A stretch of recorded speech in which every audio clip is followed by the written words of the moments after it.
നമസ്കാരം. കമറുദ്ദീൻ എന്ന കമാലുദ്ദീൻ ചെന്നൈയിൽ നിന്നാണ് സംസാരിക്കുന്നത്.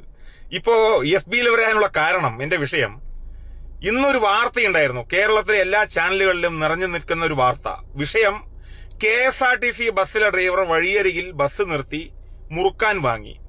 അത് ഏതോ ഒരു മഹാൻ എന്ന് വേണം പറയാൻ. ആ മഹാൻ വീഡിയോ എടുത്തു, മീഡിയകളിൽ, സോഷ്യൽ മീഡിയയിൽ അപ്ലോഡ് ചെയ്തു. അതിനെ കേരളത്തിലെ സകല മിക്ക മാപ്രയോളികളും അതിനെ ഏറ്റുപിടിച്ചു ചാനലിൽ കൊണ്ടിട്ടു. മിക്കവാറും ആ പാവം പിടിച്ച ഡ്രൈവറിന്റെ ജോലി പോകാനുള്ള സാധ്യതയുണ്ട്, അല്ലെങ്കിൽ സസ്പെൻഡ് ആവാനുള്ള സാധ്യതയുണ്ട്. കാരണം മാപ്രകൾ ചെയ്യുന്നതൊക്കെ വലിയ പുണ്യപ്രവർത്തിയാണ്. കാരണം KSRTCയിലെ ഡ്രൈവർ ചെയ്തത് രാജ്യദ്രോഹ കുറ്റമാണല്ലോ. വഴിയരികിൽ വണ്ടി നിർത്തി ഒരു മുറുക്കാൻ വാങ്ങി. KSRTC ഡ്രൈവറൊക്കെ ചെയ്യുന്നത് വളരെ മോശമായ ഒരു പ്രവർത്തനമാണ്. അതാണ് ഇപ്പൊ ഇന്ന് കണ്ടതില്ലേ. ഇതിങ്ങനെയൊക്കെ ഒരു പ്രചാരണം അഴിച്ചുവിടുകയാണ് ഈ മീഡിയകൾക്കൊക്കെ ഒരു പവിത്രതയില്ലേ, ചാനലുകൾക്കൊക്കെ ഒരു പവിത്രതയില്ലേ. ഏതോ ഒരു പെൺകുട്ടി, സോഷ്യൽ മീഡിയയിൽ പ്രതികരിക്കുന്ന ഒരു പെൺകുട്ടി കഴിഞ്ഞ ആഴ്ച വണ്ടി ഓടിച്ചുകൊണ്ടിരിക്കുമ്പോൾ തടുത്തു നിർത്തി. ആ കുട്ടി മദ്യപിച്ചിട്ടുണ്ടായിരുന്നു. അതുമായി ബന്ധപ്പെട്ട് 2-3 ദിവസം മൊത്തം വാർത്തയാക്കി. നിങ്ങൾ വേറെ ആരും മദ്യപിക്കില്ല, ആരും കേരളത്തിൽ മദ്യപിച്ച് വണ്ടി ഓടിക്കാറേ ഇല്ല. ആ പെൺകുട്ടി മാത്രമേ വണ്ടി ഓടിക്കാറുള്ളൂ.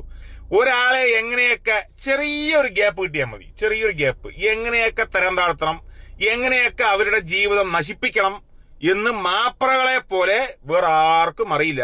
നിങ്ങളാണ് ഇത്രത്തോളം വളരെ വളരെ മോശം. നിങ്ങളൊക്കെ പുണ്യവാളന്മാര്. നിങ്ങളൊന്നും ഒരു തെറ്റും ചെയ്യില്ല. പിന്നെ മദ്യപിച്ച് വണ്ടി ഓടിക്കുന്ന വിഷയവുമായി ബന്ധപ്പെട്ട് അങ്ങനെയുള്ളവർക്ക് നമ്മൾ സപ്പോർട്ട് ചെയ്യില്ല. പക്ഷേ വേറെ ആരും മദ്യപിച്ച് വണ്ടി ഓടിക്കാറില്ലേ കേരളത്തിൽ? ഇഷ്ടംപോലെ ആളുകളുണ്ട്. അതൊക്കെ ഡെയിലി റെഗുലറായിട്ട് നടന്നുകൊണ്ടിരിക്കുന്ന വിഷയമാണ്. മദ്യപിച്ച് വണ്ടി ഓടിക്കുന്നത് നിയമവിരുദ്ധമാണെങ്കിലും പക്ഷെ അങ്ങനെ ചെയ്യുന്ന ഒരുപാട് പേരുണ്ട് കേരളത്തിൽ. ഇല്ല എന്ന് ഒരിക്കലും പറയാൻ കഴിയില്ല. പിന്നെ ബസ് നിർത്തി മുറുക്കാൻ വാങ്ങിയ വിഷയമൊക്കെ മീഡിയകളിൽ ഇട്ടിട്ട് ആ മഹാഭാവത്തിന്റെ ജോലിക്ക് ബാധിക്കുന്ന തരത്തിൽ വാർത്ത കൊടുക്കുകയാണ്.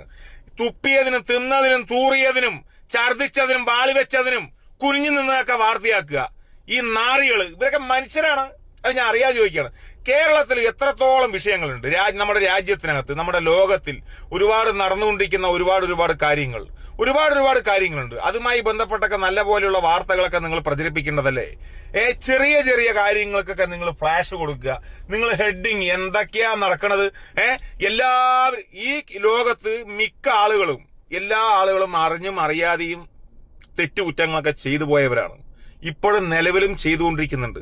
ആരും പുണ്യവാളന്മാരല്ല. പ്രത്യേകിച്ച് ഞാൻ പുണ്യവാളനല്ല. പറയുമ്പോ എല്ലാം പറയണല്ലോ. നമ്മൾ യോഗ്യനല്ല, നമ്മളൊക്കെ അയോഗ്യനാണ്. തെറ്റുകുറ്റങ്ങളൊക്കെ ചെറുതായിട്ടൊക്കെ സംഭവിക്കുന്ന മനുഷ്യരല്ലേ. ഏത് പോലീസുകാരനും തെറ്റ് പറ്റുമെന്ന് പറഞ്ഞ പോലെ ഏത് മനുഷ്യർക്കും ചെറിയ ചെറിയ തെറ്റുകളൊക്കെ പറ്റും. പിന്നെ KSRTC ബസ്സിലെ ഡ്രൈവർ ബസ് നിർത്തിയിട്ട് മുറുക്കാൻ വാങ്ങി പറഞ്ഞാൽ അതിനെയൊന്നും വാർത്തയാക്കേണ്ട ആവശ്യമൊന്നുമില്ല. കേരളത്തിൽ എത്രയോ വാർത്തകളുണ്ട്. അതൊക്കെ പോട്ടെ. നിങ്ങളൊക്കെ നല്ല പുണ്യവാളന്മാരാണല്ലോ അല്ലേ? അല്ലെ, ഞാൻ ചോദിക്കട്ടെ, നിങ്ങളൊക്കെ നല്ല പുണ്യവാളന്മാരാണോ? നിങ്ങളുടെ കൂട്ടത്തിൽ എത്ര കമ്പിയോളികളുണ്ട്? ഞാൻ ചോദിക്കട്ടെ. നിങ്ങളുടെ കൂട്ടത്തിൽ ഒരു അവതാരകൻ വേറെ ഒരു അവതാരകയുടെ വാട്സപ്പിലേക്ക് കമ്പി വോയിസ് അയച്ചില്ലേ? ആ ഒരു പെൺകുട്ടി നല്ലൊരു തറവാട്ടിൽ പിറന്ന പെൺകുട്ടി ആയതുകൊണ്ട് അതിനെ പബ്ലിക്കാക്കി. ആ അവതാരകന്റെ ജോലി ആ ചാനലിൽ നിന്നും കളഞ്ഞു.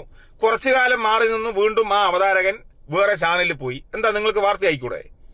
നിങ്ങളുടെ കൂട്ടത്തിലുള്ളവനല്ലേ ഒരുത്തൻ കമ്പി വോയിസ് ചെയ്തത് വേറെ ഒരുത്തിക്ക്? നിങ്ങൾക്ക് എന്തുകൊണ്ട് മറ്റേ വാർത്ത ആയിക്കൂടാ? അവനെയൊക്കെ ചാനലിൽ ഇരുത്താൻ പറ്റുമോ? അങ്ങനെയൊക്കെ നിങ്ങൾ നിയമം പറയുകയാണെങ്കിൽ കേട്ടാ, ഞാൻ ഒന്നിനുമില്ല, ഞാൻ നല്ലതിനുമില്ല കെട്ടതിനുമില്ല. നിങ്ങൾ വളരെ പെർഫെക്റ്റ് ആണല്ലോ, പവർഫുൾ ആണല്ലോ നിങ്ങളൊക്കെ. ദൈവത്തിനെ നേരിട്ട് കോണ്ടാക്ട് ചെയ്യുന്ന ആളുകളല്ലേ. സർവേശ്വരനെ നേരിട്ട് നിങ്ങൾ വിളിച്ച് സംസാരിച്ച് നിങ്ങൾ വലിയ പുണ്യവാളന്മാരാണല്ലോ. പിന്നെ നിങ്ങളുടെ കൂട്ടത്തിൽ ഒരുത്തി വേറെ ഏതോ ഒരുത്തന്റെ കൂടെ പോയി ഭർത്താവിനെ വഞ്ചിച്ച് വേറെ ഒരുത്തിന്റെ കൂടെ പോയി ഡിങ്കോൾഫി നടത്തി.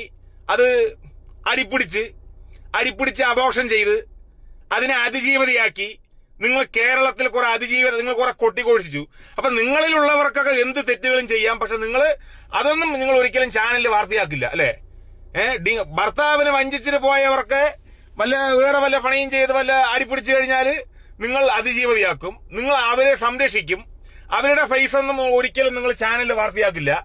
ആരെങ്കിലും ഒരു പെൺകുട്ടി മദ്യവെച്ചു, മദ്യപിച്ച് കാർ ഓടിച്ച് പിടിച്ചു, അത് വിഷയമേ അല്ല. അത് 10,000, 2,000, 3,000 ഫൈൻ വരെ അത് പോയിട്ടായിരിക്കും. അതിനെ നിങ്ങൾ വാർത്തയാക്കുക. ഒരു KSRTC ബസ്സിലെ ഡ്രൈവർ ബസ് നിർത്തിയിട്ട് മുറുക്കാൻ വാങ്ങി വാർത്തയാക്കി. നിങ്ങൾക്ക് എന്തും ചെയ്യാം. അതെന്താ അങ്ങനെ? എല്ലാ ദോശയിലും ഓട്ടയുണ്ട് മാപ്രകളെ. വാർത്തയൊക്കെ നല്ലതാണ്. നിങ്ങളിലൂടെയാണ് ഞങ്ങൾ കേരളത്തിൽ ഒരുപാട് ആളുകൾ, ലോകത്ത് ഒരുപാട് ആളുകൾ ഈ പല കാര്യങ്ങളും അറിയുന്നത്. അതിനൊക്കെ ഈ മാപ്രകളെ ഞാൻ ചോദിക്കണം, നിങ്ങൾക്കൊക്കെ ഒരു പവിത്രതയുണ്ട്. നിങ്ങൾക്ക് ജനാധിപത്യത്തിൽ കുറച്ച് സ്വാതന്ത്ര്യം കൂടിപ്പോയി. ഭരണഘടനയിൽ നിങ്ങൾക്കുള്ള സ്വാതന്ത്ര്യം ഒരുപാടായി. ആ ഒരുപാടായതിന്റെ കഴപ്പാണ് ഇപ്പൊ ഈ കാണുന്നതൊക്കെ. ഇതിനോടൊന്നും യോജിക്കാൻ പറ്റില്ല. ഇതിലൊന്നും ജാതിയോ മതമോ രാഷ്ട്രീയമോ ഒന്നുമില്ല. ഒരു ചാനലുകൾക്കെതിരെയും പറഞ്ഞിട്ടില്ല. ഒരു ചാനലിന്റെ പേരെടുത്തുകൊണ്ട് വ്യക്തിഹത്യ നടത്തിയിട്ടുമില്ല. പക്ഷേ ചില ചാനലുകൾ വളരെ മോശമാണ്. ആവശ്യമില്ലാതെ അനാവശ്യമായിട്ട് പല വാർത്തകളും കൊടുക്കുക, തൊട്ടാ പിടിച്ചതൊക്കെ ഹെഡിങ് കൊടുക്കുക. ചാനലുകളുടെ പവിത്രത അതേ ചാനലുകൾ തന്നെ കളയുകയാണ്. അപ്പൊ ശരി, നിങ്ങളിങ്ങനെ അഴിഞ്ഞാട്. അപ്പൊ ചില കാര്യങ്ങൾ പറയാതിരിക്കാൻ പറ്റില്ലല്ലോ. ഈ ദുനിയാവില്, ഈ ഭൂമിയില് എല്ലാ ആളുകളും തെറ്റുകൾ ചെയ്യും. ചെറിയ ചെറിയ കുറ്റങ്ങളൊക്കെ ചെയ്യും. ചെറിയ ചെറിയ കാര്യങ്ങൾക്കൊക്കെ നിങ്ങളിങ്ങനെ വാർത്തയാക്കിയിട്ട് നിങ്ങൾ വലിയ പുണ്യവാളന്മാരും പുണ്യവതികളൊന്നും ആവണ്ട. ഒരുപാട് പേര് നിങ്ങളിൽപ്പെട്ട ആളുകളൊക്കെ ഒരുപാട് മനസ്സിലായില്ലേ? ബാക്കിയൊന്നും പറയണ്ടല്ലോ അല്ലേ? അപ്പൊ ഓക്കെ, എന്നാ കാണാം. Okay, by.